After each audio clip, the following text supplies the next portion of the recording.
and stuff of that nature and do a pretty good job.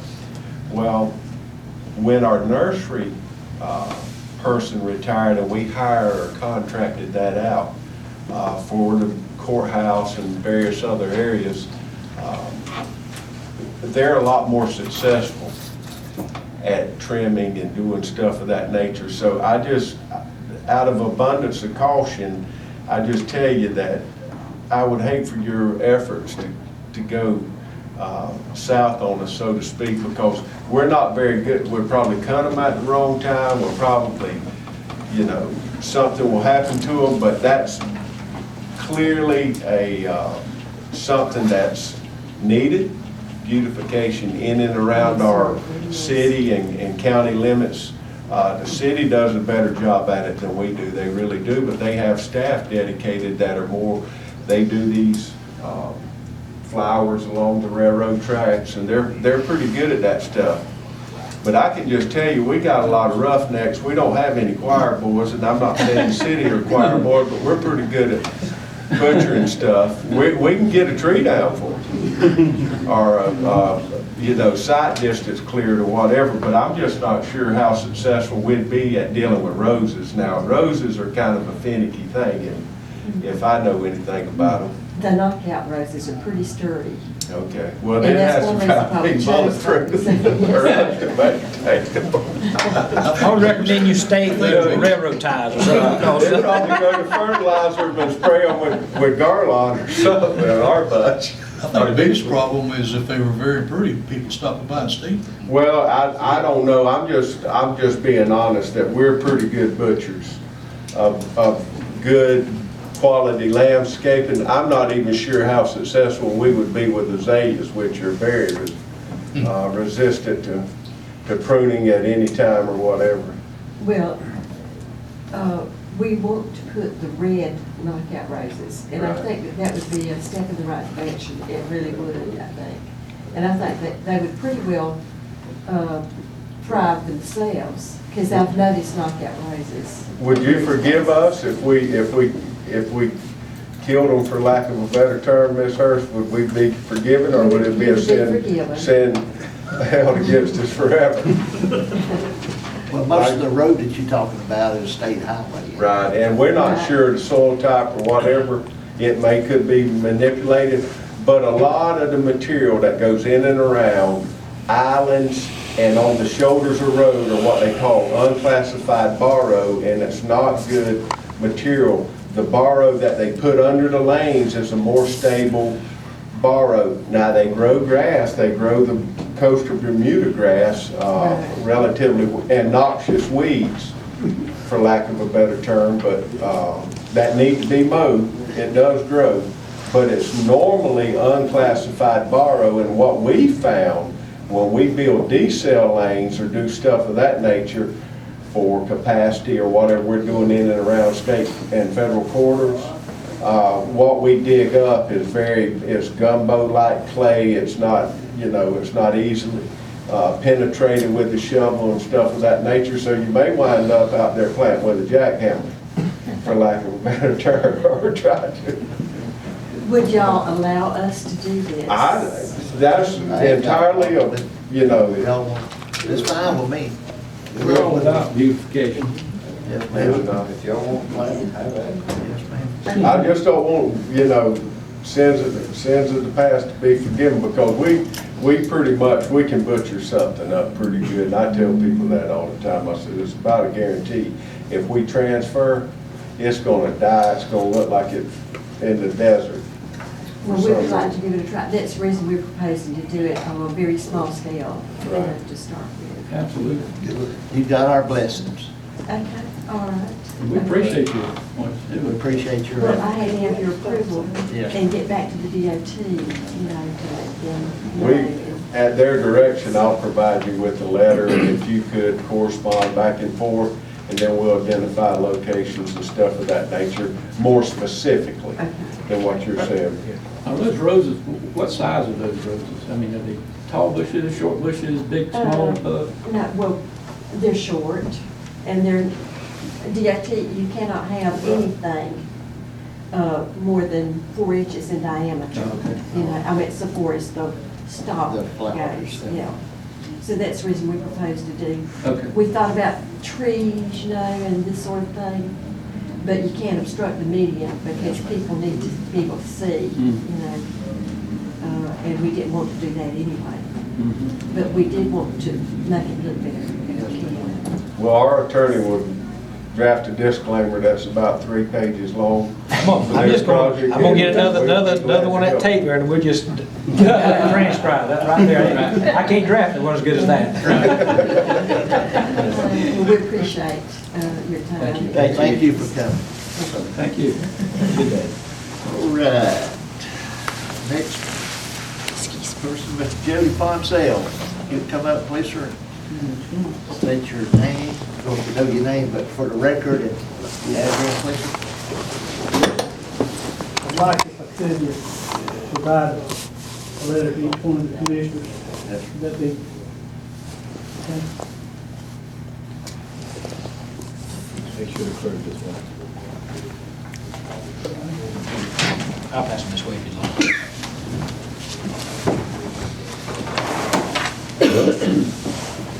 Mr. Chairman, I'll try to do this in about 5 minutes, but I may go a minute or two over.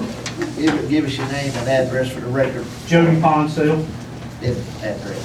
I live at 5195 Jamestown Road in Ware County. Thank you, sir. I appear before you today as a citizen and business owner. I am the owner of Professional Investigative Resources, Georgia Private Detective and Security Agency. As a licensed private detective, I am retained by clients who wish to obtain facts and information from a multitude of sources for many different reasons, both public and private. As a business owner, I am required from time to time to interact with many different government agencies, including the Ware County Board of Commissioners, to obtain information on behalf of my clients. It's my request that this letter and the attached exhibits be made part of the official record of today's work session, and I'm providing you, Mr. Chairman, and your fellow commissioners with a copy of this statement and the exhibits. In early December 2015, I was retained to determine if there was a possibility that soil containing toxic lead had been reused to repair eroded berms and build a new backstop at the Jim Blackman Public Safety Training Center on U.S. Highway number 1, north of Waycross. The land is owned and maintained by Ware County. The client was concerned that Waycross, Ware County's public safety officers are possibly being unnecessarily exposed to lead contamination. The client was also concerned that officers unknowingly bringing lead-contaminated soil and dust from the training center on their clothes and shoes back home to their families. The client informed me that they had reason to believe that the north backstop of the rifle shotgun range, which would have contained hundreds of pounds of spent lead from years of shooting, had been moved. The client was afraid that the soil containing this toxic material had been dumped on top of the berms and used to make a new backstop facing south. According to Georgia DNR's Environmental Protection Division, lead is a highly toxic material, and exposure to lead poses a significant public health risk for young children. Exposure to even low levels of lead increases a child's risk of developing profound and permanent learning disabilities, IQ deficiencies, behavioral problems, and other developmental and neurological problems, while extreme exposure can cause death. One of the most significant sources of exposure for small children is lead-contaminated soil. The Mayo Clinic's website states that lead poisoning occurs when lead builds up in the body, often over a period of months or years. Even small amounts of lead can cause serious health problems. Lead-contaminated dust are some of the most common sources of lead poisoning in children. Other sources include contaminated air, water, and soil.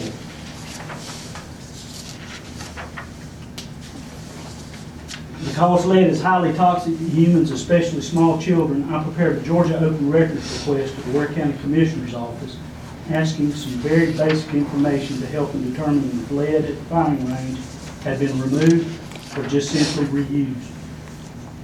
As a private detective, former long-time serving law enforcement officer, and a father, I cannot think of a more important case than one that may have a connection concerning the health of public safety officers or small children. The Open Records Act that the Georgia General Assembly finds and declares that the strong public policy of this state is in favor of open government. That open government is essential to a free, open, and democratic society, and that public access to public records should be encouraged to foster confidence in the government, and so that the public can evaluate the expenditure of public funds and the efficient and proper functioning of its institution. The General Assembly further finds and declares that there is a strong presumption that public records should be made available for public inspection without delay. This article shall be broadly construed to allow the inspection of government records. These are not my words, these are the words of the General Assembly. The response I received from Mr. Smith's office was confusing, to say the very least. And I have exhibits attached that you can look at. Besides being very vague and non-specific to my questions, I was required to pay $41.07 for 3 hours of research and copy that resulted in producing 5 very short emails, which essentially indicated that in 2011, Ware County's government was aware of soil erosion at the firing range, and one unidentified page showing what appears to be an audit indicating that the citizens of Ware County have invested over $500,000 between 1994 and 2002 to the training center. Professional investigative resources received nothing from the Ware County Commissioner's Office indicating any expenses spent on the firing range from 2003 to today. At the conclusion of the response from Ware County Commission, Professional Investigative Resources received nothing from the Ware County Commissioner's Office indicating that toxic lead was reused or reclaimed or removed from the rifle shotgun range. However, I was informed that if my business was willing to pay for 10 to 12 more hours of research at a cost of over $160, the Ware County Manager's Office would search the records and let me know if any more records existed or not. As a small business owner, I don't buy pigs in a poke. It's just that simple. I cannot and will not pass that type of risk on to my client. Mr. Smith's staff informed me that a copy of the Ware County Commissioner's Office response to my request was forwarded to the Ware County Sheriff Randy Royal. I'm unsure why a citizen and business owner's open request to the Ware County Commission would require the sheriff to be notified. I did not see a carbon copy sent to the Ware County Fire Department, the Georgia EPD, or the United States Environmental Protection Agency. Can someone answer that question? Why was the Ware County Fire Department, Georgia EPD, and US EPA not notified as well? Is this just another oversight, or is this an attempt to intimidate me? If it is, it's failed. I was informed that your county manager was up in Atlanta on county business at the time I made my request. I felt it might be possible that something had fallen through the cracks, or there was some misunderstanding. So I took the extra step to email Mr. Smith personally to ensure that he understood that I was trying to obtain information that I felt was a legitimate safety concern to the citizens of Ware County.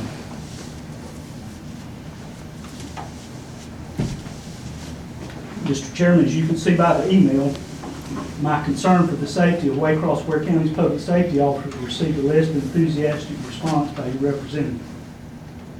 Mr. Chairman, I did not ask for general and conceptual answers.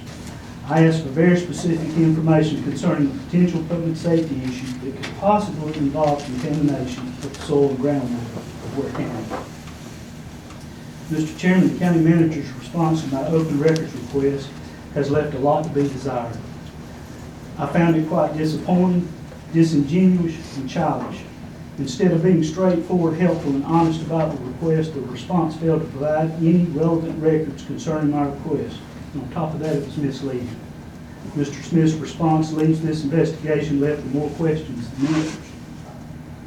As a result, Mr. Chairman, whether or not it's true, whether true or not, your representative gives an impression that this government is circling the wagons and has something to hide from its citizens. These very actions are harmful to the message that our elected officials in the city and county are publicly broadcasting that we have nothing to fear about our soil and drinking water in Waycross and Ware County. When the Ware County Commissioner's Office cannot readily produce records that relate to public safety issues, it breeds distrust between the citizens and their government. You only have to read the news in the Waycross Journal-Herald of the widespread lead contamination in Flint, Michigan, to realize that the citizens of Flint were betrayed by their local, state, and federal government. Another native son of Ware County and a man I worked for many years in my career is famous for this very true statement. When there is not openness, corruption grows rapidly. That was stated by Mr. Vernon King, Director of the Georgia Bureau of Investigation. I am before you today, Mr. Chairman, because I do not feel that any citizen or business that raises a legitimate question concerning public safety should receive a response like the one my business received from your county manager. During a recent conversation with you, Chairman Brown, you stated to me that you had no knowledge about the backstop being removed at the firing range and knew nothing about what happened to the lead. Chairman Brown, I believe you. That's right. On the internet, I recently watched a Ware County Commissioners meeting that was posted on YouTube. I observed Commissioner Danny Turner state to the effect that the best thing to do was open it up and let the sun shine in. I agree with Commissioner Turner. My only objective here today is to give the commissioners a healthy dose of sunshine. In my opinion, something your county manager was certainly not willing to give me in my business. In summation, I am addressing the commission to ask to determine if, one, the north backstop of the rifle shotgun range has been removed. Two, if it has, then I'm respectfully asking this commission to please investigate and determine what happened to the lead in the backstop. If the toxic soil containing lead was just reused to shove up on the berms or make a new backstop, then I am respectfully requesting that testing be initiated to determine if any Waycross Ware County public safety or public works employees have been exposed to lead. Will the commissioner order independent testing to determine if the soil, the diving pond, and the groundwater at the Jim Blackburn Public Safety Training Center is contaminated with lead, if you find that to be true? Thank you. Thank you, Joe. Mr. Manager, you want to- I think that it specifically covers what kind of investigation it would take by the hours that we relayed to him, and we did not stop at 10 to 12 hours of study. We've complied with the open records law. It does state for our time we will be reimbursed. We did open up the questions. We responded to Mr. Ponsell, and we were honest with Mr. Ponsell. We provided what I knew to be the correspondence between the city manager and I. I always stated that I authorized the work to go on. And that's true. So, you know, as he says, open the doors up and let the sun shine in, we've done that. And we stated to him, and now I guess he wants an exemption on how long it will take. And the law specifically says that we're supposed to charge the lowest hourly rate for these in-depth investigations. And in his defense, it was brief, because it was brief in the sense we need to reveal, and the law says to reveal, how many hours it will reasonably take you to get to the intricate details that he was asking for. So we responded to that. And I feel just in our response, he does not, and he's got a right as a public safety official who worked for us for 5 years and shot into those berms, I guess, qualified into those berms year after year, to have that type of information. We're not here to expose anybody to lead. There's been no other than assumptions or allegations that people may be exposed to lead, the water may be, and as I stated in my response, and it's all embedded in the responses here, and it's all open, sunshine in, he can give his information to anybody he wants to. He had to pay for it because the law says he has to pay for it. Mr. Chairman, And, Gresham, Yes, sir. the Georgia I Open thought the Records. floor was mine. I thought the floor was mine. Did I intervene? No, it's Go your, ahead, Well, let the manager. his allegations are what they are. There is the law out there, there's the sunshine law, but we feel like we complied with the law.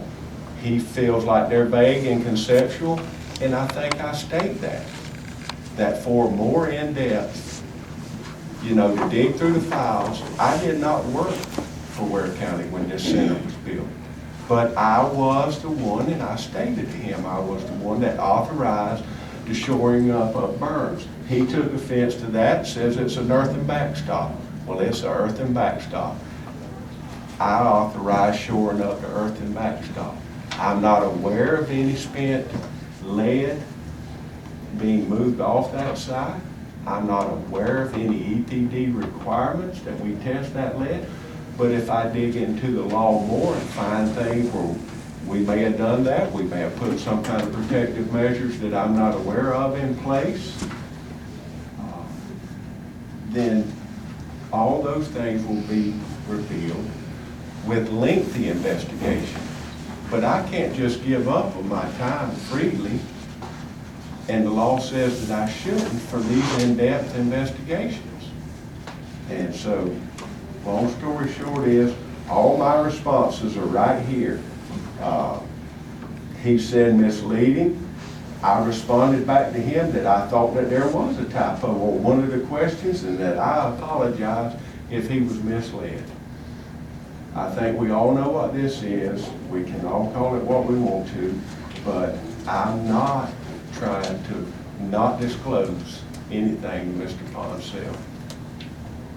I think it'll take a minimum of 10 to 12 hours of research. I stated that to the clerk. She responded to Mr. Ponsell at my direction because it was directed to me, specifically speaking. But like I said, the work was even done by Mr. Ponsell, as far as I know, was an employee of Ware County. So that's my response. Okay, you. Why would anyone want this information? I mean, what good would it do anybody that? Well, there is, you know, environmental law about lead. There's the abatement of lead. There's proximity of groundwater. Well, wouldn't that be a federal or state agency that would be that interested in it? Well, Why would a private citizen be interested in having that information? he wants the information, and he's allowed by law the information for this center. We gave him the budget that was used to build it. I wasn't here, I didn't design it, but long story short is, I did authorize the work as Mr. Ponsell is questioning, because I was appointed as county manager in 2010, and the Public Safety Training Center Committee came to me and Mr. King as administrators for the local governments and asked us if we would help work this site and work some washing issues and stuff of that nature. And he's got a legitimate concern. I'm not saying that, but I just think it's a little inferential in here, the reporting of his opinion of what I've done. I told him what we did took 3 hours. We dug the records out. It took us 3 hours.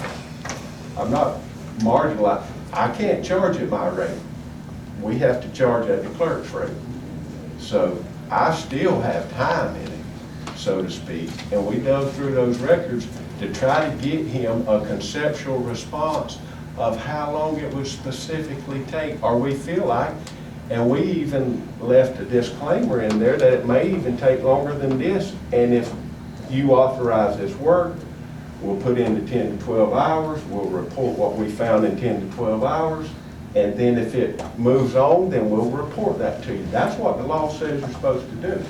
So it's marginal, the opinion that he has of our response. I think our response, it did have, as he said, a typo in it that was misleading, but I think I cleared that up in a free response that I had to him in a follow-up email for five or six questions. Very innuendo, he got all, but in the initial emails, if he would have just looked at his information as he responded back to me about who all was copied and all, the city, the county fire department, the police chief, the county sheriff, everybody was copied in that email. They were aware of the work because they were part of the committee that was asking for the work. So to carbon copy back to Sheriff, in my response, he was the only non-staff elected official, is the reason why he was carbon copied. All the rest of them are our staff. EMS is our staff, EMA is our staff, all these people that are on this committee. And it's a committee response and a committee approach to doing this work. We did more work than just the burn out there. We shored up some other things that we were having issues with. So it was a laundry list. And if I'm in error for what I've done, I answer for it. Well, wouldn't there be more contamination out there than just lead? I mean, you got all that gunpowder residue, you got copper.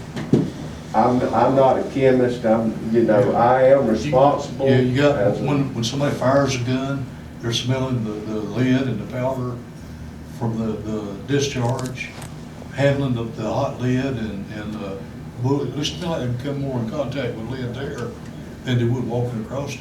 Well, like I said, there's abundance of resources out there talking about lead, water contamination, lead paint in China. All these things he's talking about are more than reasonable to look into. I never said that I wouldn't look into it.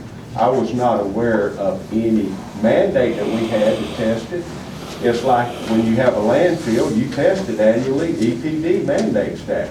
I'm not aware of those regulations. He may know more than I do about that. But I'm not aware that we have to annually or biannually or every 5 or 10 or 15 years.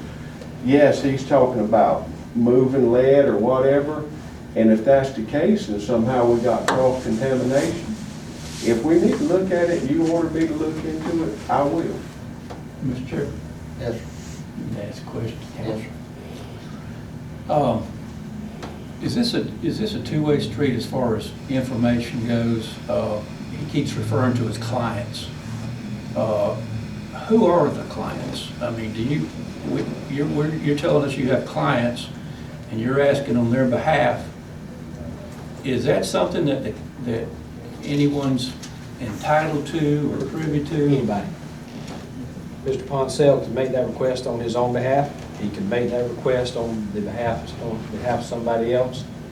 The reason, motivation, and I'm not being flippant because you've got a concern, or your clients do, but if he just wants to know the dimensions of the berm, how much dirt was moved, if that's available information, he has a right to ask for it. So, and his motives, other than curiosity or education, would be satisfactory, and he's not required to provide any reason or motive to us about what his request is about. So, Well, he didn't say he was personally asking for he it. doesn't have, his client, How many clients do you have that's asking for this information? You know, Mr. Turner, I wouldn't discuss my clients with this board. Oh, I'm not asking a name, I'm saying how many do you I have? have several, Several? yes, sir. Okay. Several in law enforcement. Oh, okay.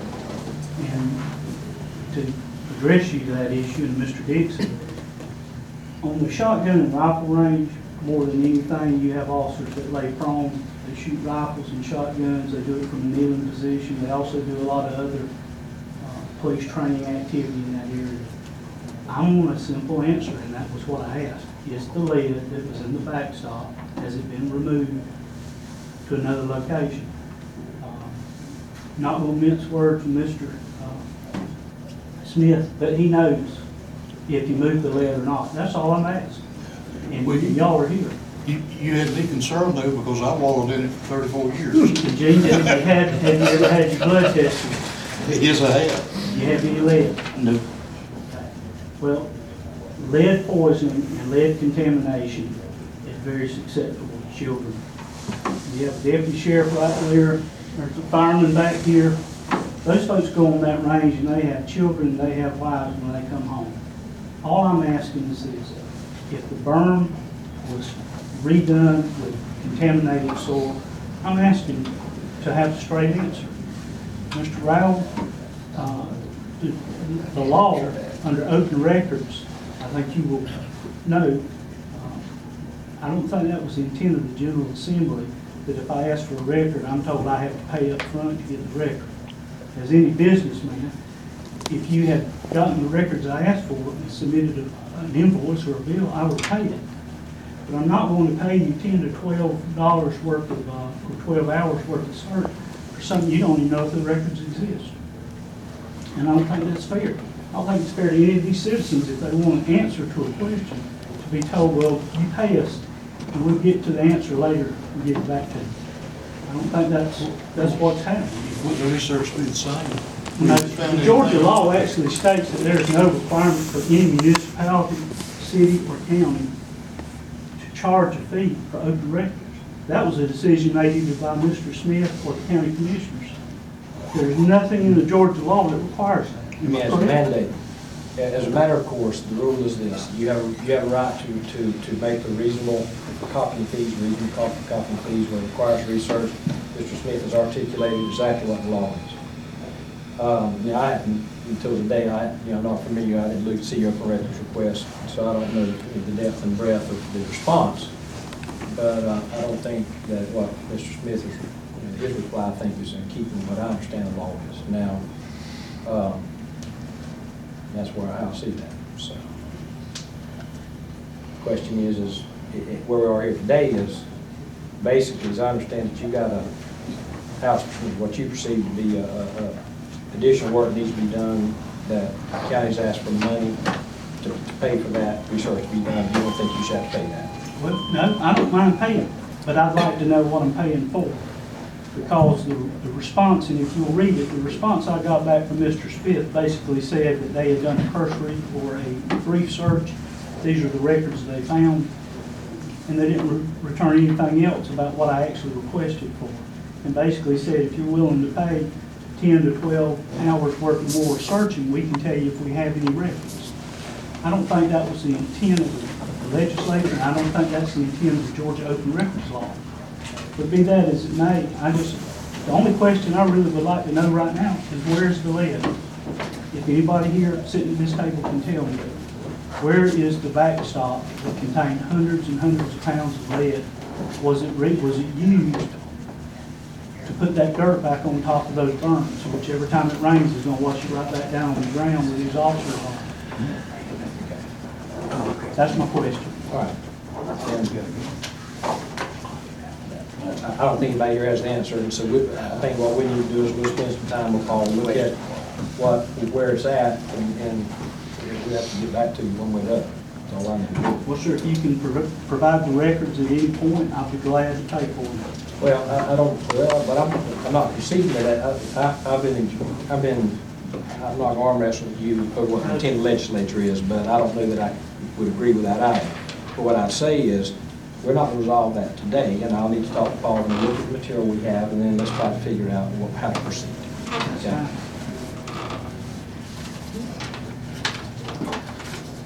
I'm gonna make one statement, at the beginning of the training center. I don't ever recall, of course, the fireside was what I was interested in. I wasn't interested in the pistol or the rifle range. But I don't ever recall it, and I was on that board whenever it started. I don't ever recall any federal or state organization says you got to have, you got to report this once a year, or have an inspection by whoever. I don't recall any of that. It may have been, but I don't know.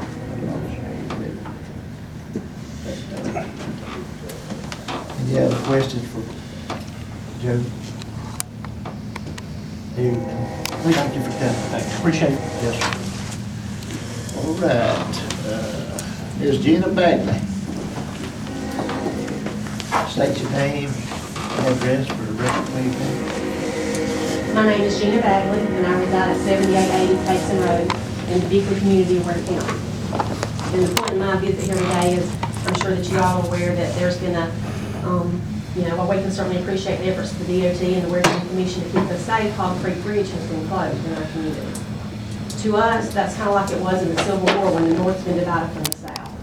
We, I realize that again, we appreciate your efforts to keep us safe, but just for one example, to be able to go to church on Sunday mornings, what was a 5-mile drive for me is now a 23-mile drive. Another example of safety is I've gone from driving 8 miles on an asphalt blacktop road to driving probably 15 miles or 25 miles, depending on which way you go, on back road, gravel, narrow roads. Every year in Ware County has gotten the memo that deer season is over with and they're running on pure curves. So, you know, that's a safety issue for me and for my family and for my community that travels that road. Back in 2011, the Cane Creek Bridge in Bigford had to be closed to be repaired. There was an alternate route that could be taken. There was a detour on either side of the road, the east or the west, where you could go within a 2 or 3 mile radius. For us, you're talking about a 25 to a 30 mile detour. We have family across that bridge.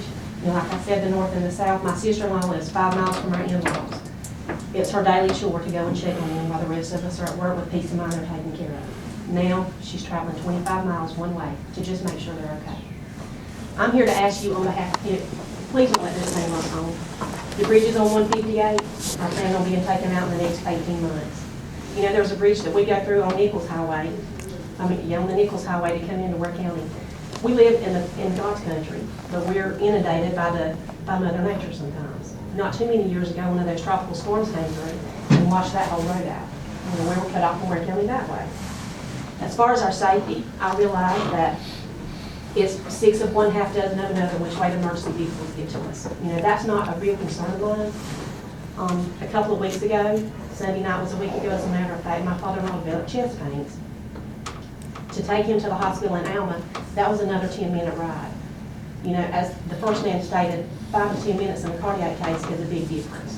Thank you, Jesus, he was okay and everything turned out, but it was the, oh my God, we've got to go 45 miles down here, we've got to hit 32.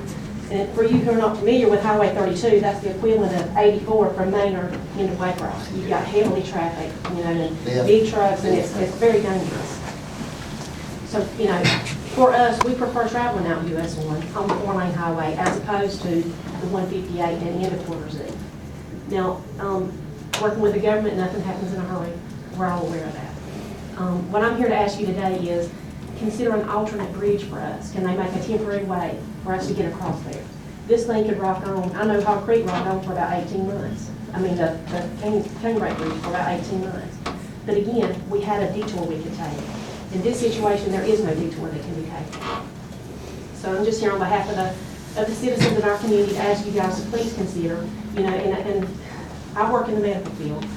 If I don't prod something to keep going, it gets on a desk and it sits there. So I'm asking you guys, please, you know, don't let it just sit. I realize that you've got to go through the DOT. I've spoke to the DOT. You know, I realize there's funds that have to be made. What can we do as citizens to encourage them to not let this thing sit? You know, I'm not here, I appreciate efforts. I realize that we live in the biggest county and the biggest state, eastern Mississippi. My issue is a small one. Probably less than 1% of the population.